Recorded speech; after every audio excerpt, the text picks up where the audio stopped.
Olá, minhas amigas, meus amigos, tudo bem com vocês? Eu sou Rodrigo Laro, eu sou diretor da JS Brasil. Estou aqui hoje para conversar um pouquinho com vocês sobre esse assunto, sobre o qual certamente vocês já ouviram falar, chamado compliance, né? Então, o que vem a ser? Qual o conceito? Que tipo de práticas a gente está falando? Em qual contexto? Estamos falando, é claro, do terceiro setor, especialmente aqui no Brasil. Compliance, pessoal, é um conceito que a gente tem ouvido falar bastante na última década. Muito na mídia, né? Jornais, textos. E é interessante porque é um conteúdo que a gente não ouve muito ali. Você liga a televisão, ouve uma história de uma organização que tem determinado problema, ou de uma prática de corrupção, ou porque não atende leis trabalhistas, né? Ou porque porventura diz que tem um certo relacionamento com a comunidade e na verdade ele tem um outro relacionamento. Então a gente não ouve esse termo compliance, mas na verdade tudo tem a ver aí com compliance, porque o compliance ele tem uma estrita relação com a gestão de toda e qualquer instituição, seja ela de primeiro setor de governo, seja ela de segundo setor, setor empresarial e mesmo terceiro setor, que é o nosso principal foco aqui. Então a gente ouve falar sempre sobre isso e muito pouco a gente para pensar. E poxa, é um conceito que está numa língua diferente da nossa. O que quer dizer então esse compliance? Nós não temos uma tradução certinha para o português, né? Esse to comply, na verdade em inglês, ele tem vários e vários significados, né? Como agir de acordo, como cumprir algo, né? Agora, se a gente tiver que ter um único termo para se vincular a esse compliance em português, seria conformidade. Mas aí pensamos, conformidade em relação a quê? Se a gente fala então de organizações que muitas vezes são contratadas para realizar um projeto para o qual elas não têm experiência. Se a gente fala, por exemplo, de parcerias que não são fiscalizadas corretamente. Se a gente fala de destinação de recursos que ocorre ali fora do que está acordado em contrato. Gente, tudo isso deveria estar sempre em conformidade com as leis de cada país, de cada estado, enfim, de cada município. A atuação da entidade de terceiro setor, ela precisa estar muito ajustada com a lei, né? Agora, a gente pensa que, poxa, mas conformidade de que forma? O que é essa conformidade, então? Essa conformidade, pessoal, ela tem basicamente dois níveis. É um equilíbrio de dois níveis. Você tem um nível externo, dessas leis que vão reger essa conformidade, que vão dizer como que esse compliance tem que ocorrer de fato no dia a dia. Agora, para atender esse nível externo, você precisa ter um nível interno, com procedimentos, com normas, com métodos, para que isso converse com o ambiente exterior. Então, quem vai realizar tal procedimento? Como ele vai ser realizado? Com qual finalidade ele vai ser realizado, né? Qual é a justificativa? Existe algum mecanismo? Existe algum sistema que vai apoiar esse trabalho? A gente sabe muito bem, pessoal, que todo mundo que está vendo esse vídeo hoje, né, que grande parte das instituições de terceiro setor no Brasil, que existem mecanismos de compliance, mas muitas vezes é aquilo, não se diz o termo compliance. A gente está falando então de conformidade, de controle.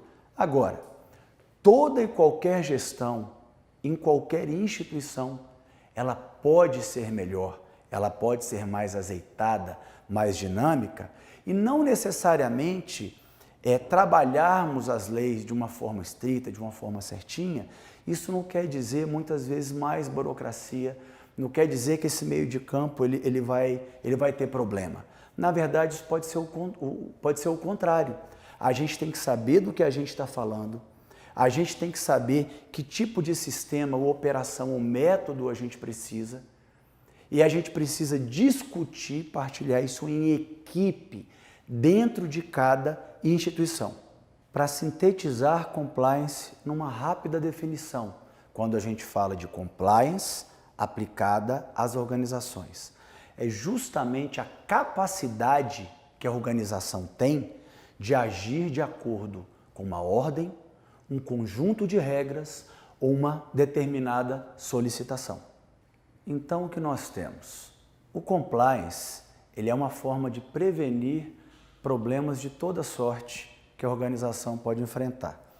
Quando você fala de um interesse público sobre o interesse privado, sobre a utilização privada de recursos públicos ou recursos que deveriam ser utilizados pela própria organização, isso pode abrir brechas que vão gerar problemas para a organização, para a instituição e para todo mundo, gente, para as partes interessadas da OSC. A gente está falando aqui de membros das OSCs, a gente está falando do colaborador, a gente está falando do fornecedor, do parceiro, do governo e da sociedade. E nós sabemos que toda prática criminosa, ilegal, antiética, pode atingir duramente as partes interessadas da nossa instituição. Nesses tempos que estamos vivendo hoje, o cuidado tem que ser redobrado, tem que ser triplicado. A gente está falando aqui dos membros das OSCs, falamos dos colaboradores, dos parceiros, fornecedores, governo e da sociedade. Tanto a próxima, a organização, como a sociedade em geral, Falamos da mídia também. E essas partes interessadas, que também chamamos de stakeholders, eu gosto de chamá-las de partes de transformação, porque sem elas a gente não transforma ninguém, a gente não faz nada. Sem elas, independe do território que a gente vai trabalhar. Então esse controle tem que ser junto com as partes, tem que ser construído com elas, e todo o procedimento de compliance, toda etapa, pactuado também com todas essas partes. É muito bom ver que nos últimos anos, cada vez mais instituições de terceiro setor têm trabalhado essas práticas de compliance, têm buscado maneiras de fazer mais, de fazer melhor, de ter mais controle sobre a sua atuação. E é muito interessante ver que cada vez mais também, quando a gente vai participar de concorrências, buscar recursos nacionais e internacionais, passamos por processos de diligência, ou em inglês, due diligence, que quer dizer o quê? O parceiro quer saber quais são esses procedimentos, como é que a gente contrata pessoas, como é que a gente faz o nosso processo de gestão, todo o processo de seguros, por exemplo, todos os procedimentos internos de prestação de contas, as questões relacionadas à equidade, homem, mulher, diversidades, Como que é o dia a dia da instituição e que tipo de manual, por exemplo, gente, de proteção a populações vulneráveis, práticas anticorrupção, tudo isso está nesses procedimentos de diligência. E percebam, a gente tem que comprovar muitas vezes para concorrer ao recurso. Isso já faz parte do processo, dos processos de seleção. Já é praticamente uma condição sine qua non as concorrências do terceiro setor terem esses processos de diligência preventivamente quando participamos dessas concorrências. Nós temos que comprovar esses procedimentos, temos que ter os documentos e temos que ser muito claros quanto a isso. Eu não estou aqui para ensinar ninguém. As experiências que vocês têm de território, de pessoas, de práticas, são extremamente significativas. Mas esse conteúdo, saber trabalhar o compliance, entender o seu significado e saber adaptá-lo a cada instituição é de extrema importância para que a gente consiga nos gerir, para que a gente consiga transformar sempre mais e melhor. Então lembremos, o compliance ele é um componente indissociável quando falamos de gestão e de governança. Quando falamos de uma gestão estratégica e não apenas uma gestão para reduzir danos. E essa gestão estratégica, ela é feita também de forma indissociável com todas as partes de transformação da OSC. Membros, colaboradores, fornecedores, clientes, parceiros, mídia, governo, sociedade. Com todo mundo que é influenciado e que tem interesse na vida da instituição e dos programas e tecnologias socioambientais que ela realiza. Não podemos nos esquecer de abordar, mesmo que rapidamente, o nosso marco regulatório das organizações da sociedade civil, quando a gente fala da Lei 13.019 de 2014, porque estamos falando da gestão do terceiro setor e se falamos de gestão, falamos também de compliance.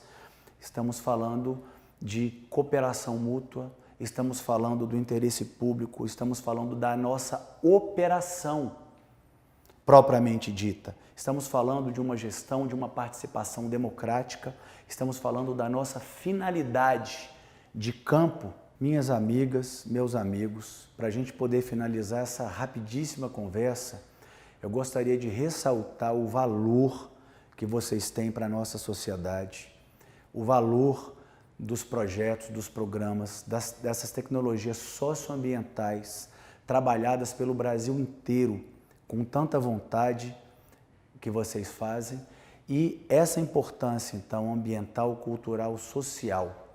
Que esse conteúdo seja uma pequena semente para ajudá-los a sempre fazer de uma forma mais dinâmica e mais transformadora. Nos falamos depois, um abraço.